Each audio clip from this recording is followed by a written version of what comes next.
قدیم بابل کا ایک خطرناک ترین جادو سفلی علم جس میں پھنسنے والے شیطان کے اعلی کار بن جاتے ہیں۔ اس جادو کا فرعون سے کیا تعلق ہے؟ آج کے دور میں میڈیا، انٹرنیٹ اور فلم انڈسٹری اس جادو کے زیر اثر کیوں ہے؟ اور لوگ کیسے جادوئی کی اس رنگین دنیا میں پھنس رہے ہیں؟ اس ویڈیو میں ہم جادو کی سب سے خطرناک اور قدیم قسم قبالہ جادو کے بارے میں جانیں گے۔ اس دنیا کے علاوہ ایک اور متوازی اور اسی طرح کی دنیا موجود ہے، جہاں نیکی اور بدی کی جنگ جاری رہتی ہے، لیکن ہماری آنکھیں دیکھنے سے قاصر ہیں۔ اس کی مثال اس طرح کی جا سکتی ہے جیسا کہ مختلف قسم کے سگنل ہمیشہ ہمارے ارد گرد ہوتے ہیں لیکن ہمیں نظر نہیں آتے، لیکن ٹیلی ویژن کے اندر ایک خاص ریسیور ہے جو ان سگنلز کو پکڑ کر ویڈیو میں تبدیل کر دیتے ہیں، اور پھر ہم اسے ویڈیو کی شکل میں اپنی آنکھوں سے دیکھ سکتے ہیں۔ اسی طرح اگر ہم شیطان اور اس کے کارندوں کے ساتھ بات چیت کرنے کی صلاحیت پیدا کر لیں تو ہم اس عجیب و غریب دنیا کو دیکھ سکتے ہیں۔ اس نادیدہ دنیا میں جادو کی ایک الگ دنیا آباد ہے جسے قبالہ جادو کہتے ہیں۔ قبالہ دراصل قدیم بابل کی ایک شیطانی سائنس ہے جو کہ مخصوص اعداد و شمار اور علامات کے ذریعے کیا جاتا ہے۔ قبالہ جادو سے جڑے لوگوں کی دنیا باہر سے رنگین اور خوبصورت لگتی ہے، لیکن اس کے اندر کی دنیا بہت گھنونی ہوتی ہے۔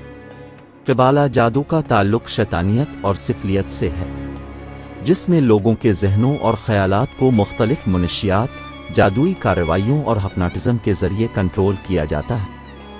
یہی وجہ ہے کہ قبالہ جادو کو جادوئی دنیا کا سب سے خطرناک جادو سمجھا جاتا ہے۔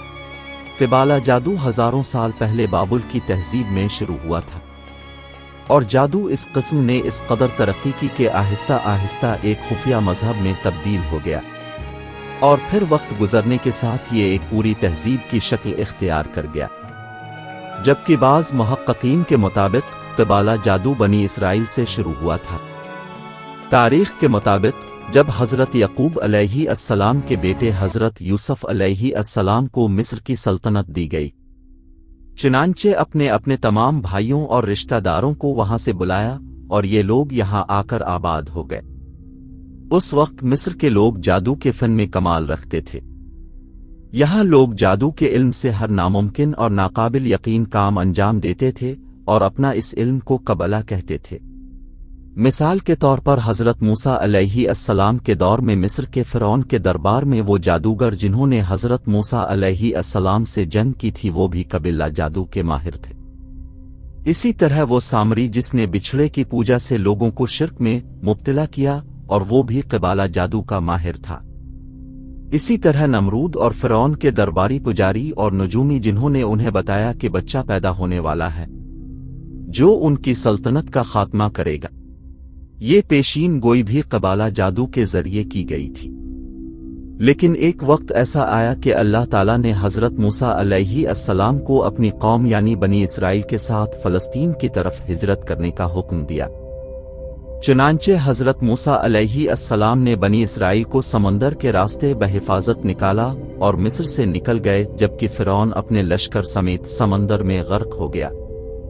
حضرت موسیٰ علیہ السلام بنی اسرائیل کے ساتھ فلسطین میں آباد ہوئے تھے۔ جیسا کہ بنی اسرائیل نے مصر میں کئی سال گزارے تھے اور فرعون کی حکومت میں رہے تھے، اس لیے ان میں جادوگروں کے علم اور دنیا پر حکومت کرنے کا غرور اور تکبر آ گیا تھا۔ چنانچہ فلسطین میں بنی اسرائیل رفتہ رفتہ باغی اور نافرمان ہو گئے اور مصری جادوگروں سے سیکھے گئے قبالہ کے طریقوں اور جادو کو اپنے مقاصد کے لیے استعمال کرنے لگے۔ بنی اسرائیل مصری جادوگروں سے زیادہ جادو میں ماہر ہو گئے اور اسے اپنے دشمنوں اور مخالفین کو نقصان پہنچانے کے لیے استعمال کرنے لگے۔ حضرت سلیمان علیہ السلام کے دور میں بھی اللہ تعالیٰ نے انہیں عظیم سلطنت کے علاوہ جنات پر بھی حکومت عطا فرمائی۔ چنانچہ جب حضرت سلیمان علیہ السلام کی وفات ہوئی، بنی اسرائیل کے قبالہ جادوگر لوگوں کو گمراہ کرنے لگے اور انہیں بتایا کہ حضرت سلیمان علیہ السلام کو قبالہ جادو کا علم تھا جس سے وہ جنوں کو قابو میں رکھتے تھے۔ چنانچہ یہودی ان جادوگروں کی باتوں میں آ گئے اور قبالہ جادو کو روحانیت کے طور پر سیکھنے لگے، حتیٰ کہ جادو کی کتابوں کو بھی مقدس کتابوں کا درجہ دے دیا گیا۔ और उन किताबों को हैकल सुलेमानी में रख दिया गया। अल्लाह ताला की मुसलसल नाफरमानी की वजह से इस कौम पर अल्लाह का अजाब आया और बख्त नस्र और टाइट्स रोमन ने यहूदी रियासत पर 2 तबाहकुन हमले किए, जिसमें हैकल सुलेमानी मुकम्मल तौर पर तबाह हो गया। लाखों यहूदियों का कत्ल आम किया गया और जो जिंदा बच गए वो फलस्तीन छोड़कर दूसरे इलाकों में हिजरत करने पर मजबूर हुए। इन तारीखी वाक़यात और जंगों के दरमियान क़िबाला के जादू की वो तमाम किताबें हैकल सुलेमानी के खंडरात के नीचे कहीं दफन हो गईं। लेकिन फिर 18वीं सदी में इन जिंदा बच जाने वाले यहूदियों ने मिलकर एक तंजीम की बुनियाद रखी गई जिसे नाइट टेम्पलर का नाम दिया गया। इस तंजीम का मकसद हैकल सुलेमानी के खंडरात के नीचे से जादुई किताबों को तलाश करना था, और ये लोग निहायत होशियारी से इस मकसद में कामयाब हुए। इन किताबों में क़िबाला जादू और रास की पुरस्रार रसूमात का तमाम इल्म था। इन नाइट टेम्पलर्स का मकसद इन तमाम किताबों को हासिल करना और दुनिया पर हुकूमत करने के लिए इन गैर मामूली ताकतों का फ़ायदा उठाना था। ये लोग ईसाइयों के साथ मिलकर सलीबी जंगों में शामिल होते रहे और वो खुद को ईसाई जाहिर करके दुनिया पर हुक्मरानी के ख्वाब देखने लगे। लेकिन सुल्तान सलाउद्दीन अयूबी जैसे मुस्लिम हुक्मरानों की मौजूदगी में उनके नापाक अज़ाइम कामयाब न हो सके। चुनांचे जब ईसाइयों को मालूम हुआ कि ये नाइट टेम्पलर यहूदी हैं तो उन्होंने उन्हें कत्ल करना शुरू कर दिया, जिसके बाद ये नाइट टेम्पलर स्कॉटलैंड की तरफ हिजरत करने पर मजबूर हुए और फिर आहिस्ता आहिस्ता अपना असर पूरे बरतानिया तक फैला दिया। बहुत जल्द ये लोग दुनिया के तमाम वसाइल पर काबिज होने लगे, यहाँ तक कि उन्होंने दुनिया भर में जायदादों और तमाम वसाइल पर कब्जा कर लिया। के सरबराह को मास्टर और उसके नायब को ग्रैंड मास्टर कहा जाता है। ग्रैंड मास्टर का हुक्म उनके नजदीक खुदा का दर्जा रखता है। ये नाइट टेम्पलर्स ही थे जिन्होंने सूद का निजाम कायम किया और यूरोप में बैंकारी निजाम को मुतारिफ कराया। जदीद दौर की खुफिया तंजीम इल्यूमिनाटी और फ्रीमेसन्स नाइट टेम्पलर की शाखें हैं। कहा जाता है कि दुनिया की कल आबादी का सिर्फ 1% इल्यूमिनाटी है, जो दुनिया के अमीर तरीन लोग हैं, और ये 13 बिल्ड लाइन यानी खानदान है जो नस्ल दर नस्ल शैतान की इबादत कर रहे हैं। ये लोग दुनिया के मालियाती निजाम और रिजर्व बैंक के मालिक हैं और दुनिया के इसी से 90% वसाइल पर उनका कंट्रोल है। उनका असल मकसद शैतान को फरोग देना है। उनका तरीका यह है कि अपने शोबे के मशहूर लोगों को किसी हद तक अपने हल्के में शामिल करते हैं और फिर अपने ही लोगों को आवाम में मशहूर करके लोगों के दिलों में जगह बनाते हैं। क़िबाला के जादूगर अपने जिस्म पर मुख्तलिफ किस्म के टैटू बनवाते हैं, जिसमें ट्राइएंगल, 5 तिकोन वाला सितारा और 1 आंख वाली अलामतें शामिल हैं। क़िबाला के जादूगर अक्सर ऐसे लोगों को अपना आला कार बनाते हैं जो मशहूर शख्सियात की फहरिस्त में शामिल होते हैं।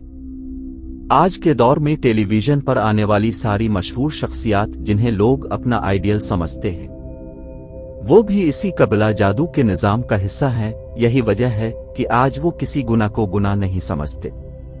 बेहयाई, फहाशी और उरियानी को उन स्टार्स के जरिए प्रमोट किया जाता है।